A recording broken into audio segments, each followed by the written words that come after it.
Another thing I can show really quick is working with the Sugar API. So we got a few minutes left. Should be pretty quick. So again, we're going to look, I like to use Postman to do these kinds of tests with the API. So what we're going to do here is showing how to connect to the Sugar API. So we're using our Sugar demo instance here. And in this case, this is a post command. So essentially we want to hit the Sugar API and get a token that we can then use for any other subsequent API calls we're going to make kind of going forward for this session. A couple things you have to add into here whenever you're doing these is grant types, client IDs, client secrets. These are default things that you can kind of leave as is. These are the special ones that you want to make sure are correct for your instance. So whatever username that you're wanting to log in as, whatever the password of that user is, platform is really important.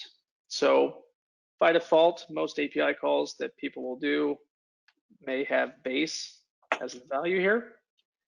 What will happen though is if I'm the admin user and I log in and say via the API, my platform's base, it's going to work for me. It's going to give me my token of what I need. But if I was actually as another user also logged in as admin, I get kicked out. So the platform here, and this is actually configurable for these types of values in the admin area. We want to make sure that that's something different other than base because you don't want to be kicking users out if that's an actual user that you're going to be logging in as through the API. So again, I'll log in with the MS test one I've set up here. I can continue to log in now through the web if I need to. This won't affect anything that I'm doing in this session, and it won't affect anything I'm doing in this session either. So now that I've got my token, I can actually take this value here for the access token, and now I can make any API calls I need to for right now. Amazing. That expires. So if I want to get, for example, that Spindle broadcast port, hitting that, go into accounts, passing in the ID of the account, making sure my OAuth token is set for my header here. Hit send, and there we go. Now I have the information via the API.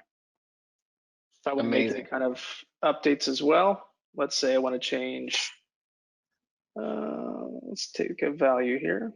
Oh, we have status that we just made. So let's say I want to make that status for Spindle set to active. So I have another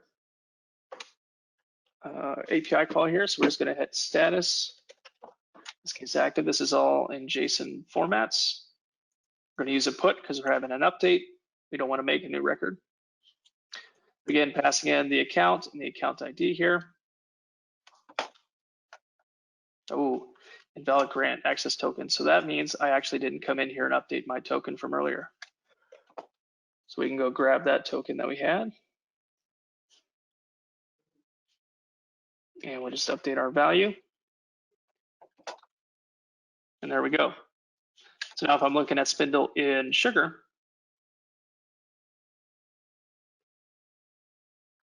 my status field should be set to, oh, I think we got this on a different one. The status field would be set to active in that case.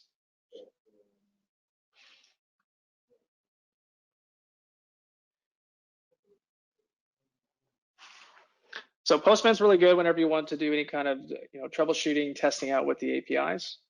It's a really useful tool that we use here at MasterSolve.